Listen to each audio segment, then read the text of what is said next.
है। आप देख रहे हैं YND एजुकेशन और मैं हूं SK। और आज का आपका टॉपिक है अवर इंडियन कॉन्स्टिट्यूशन। जैसा कि आप देख पा रहे हैं, आज मैं आपको इंडियन कॉन्स्टिट्यूशन के बारे में बताने जा रहा हूं।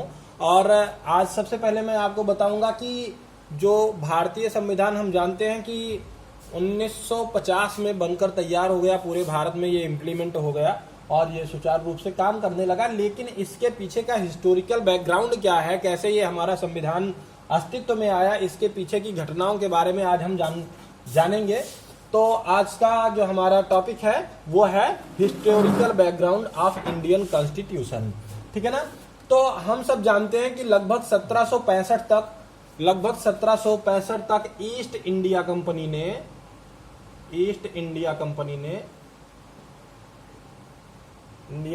ने भारत पर अपना व्यापारिक आधिपत्य स्थापित कर लिया था।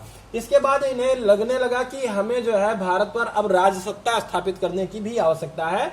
कब? ये 1765 के बाद, जब इन्हें लगा कि हम व्यापारिक रूप से पूरे भारत पर अपना आधिपत्य बना चुके हैं, तो इन्होंने क्या सोचा कि नाउ वी हैव टू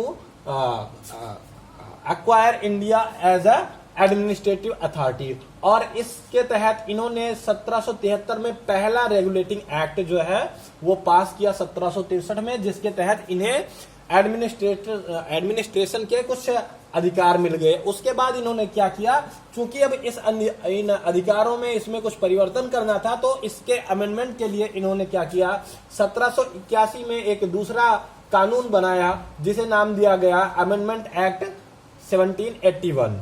उसके बाद भारतीय इतिहास में जो शिक्षा के क्षेत्र में अंग्रेजों के द्वारा किया गया महत्वपूर्ण कदम था, उसे हम जानते हैं पिट्स इंडिया एक्ट के नाम से। पिट्स इंडिया एक्ट, इसे भारतीय शिक्षा का मैग्ना कार्टा कहा जाता है। क्या कहा जाता है दोस्तों? आप कॉपी पेन लेकर बैठे स्टूडेंट्स और इसे आप नोट कर सकते हैं कि पिट्स इंडिया एक्ट का मैग्ना कार्टा कहा जाता है, पिट्स इंडिया एक्ट को भारतीय शिक्षा का मैग्ना कार्टा कहा जाता है। तो ये 1784 में इंप्लीमेंट हुआ और उसके बाद में एक्ट ऑफ 1786 आया, जिसके तहत इनमें कुछ और सुधार किए गए, शिक्षागत सुधार किए गए, भूमिगत सुधार किए गए। उसके बाद फिर एक और जो है रेगुलेटिंग एक्ट आया 1793 में, 1813 में फिर एक और रेगुलेटिंग एक्ट आया, फिर 1833 में आया और 1853 में फिर एक और रेगुलेटिंग एक्ट आया। कुल मिलाकर ये सारे कंटिन्यू रेगुलेटिंग एक्ट अंग्रेजों के द्वारा पारित किए गए, जो 1793, 1813, 1833 और 1853। ये बहुत ही इंपॉर्टेंट है दोस्तों। अगर आप इनके बारे में कुछ डिटेल में जानना चाहते हैं कि रेगुलेटिंग एक्ट 1793 में क्या क्या चीजें थी, 1813 में क्या क्या चीजें थी, 1833 में क्या था और 1853 में क्या था, तो इसके लिए आप हमें एक कमेंट बॉक्स में मैसेज छोड़ सकते हैं कि सर मुझे रेगुलेटिंग एक्ट 1853 के बारे में जानकारी रखनी है कि इस एक्ट के तहत क्या क्या चीजें जो है वो की गई। तो उसके लिए मैं भी आपको एक और वीडियो बनाकर दे दूंगा जिसमें आप इनके बारे में डिटेल जानकारी ले सकते हैं। अभी हम पढ़ रहे हैं historical background of Indian constitution.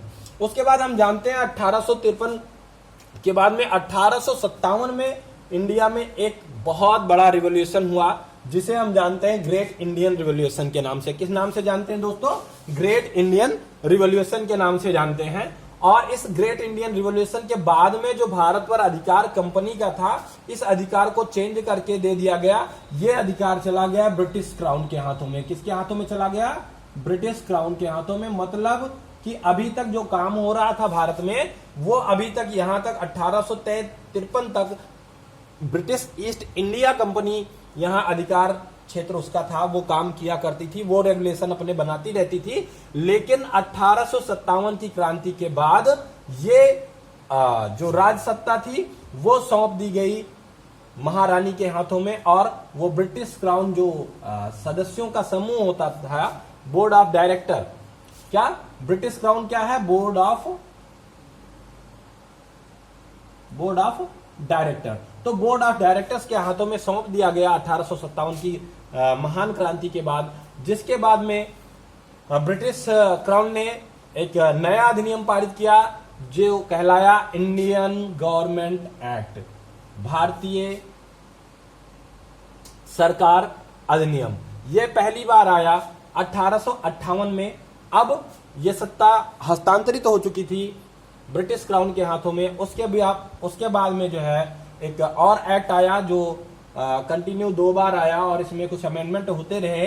Indian council act 1892 और 1909 में, ये 2 बार आया सेम नाम से, तो इसे आप याद करके चल सकते हैं। और फिर जो वर्तमान भारतीय राजनीतिक शासन व्यवस्था का आधार है वो रहा हमारा Indian government act. Indian government act ये 1919 में हुआ जलियांवाला बाग हत्याकांड के बाद में, और ये फाइनली 1935 में हुआ, जिसके तहत भारत में एक अंतरिम सरकार का गठन किया गया।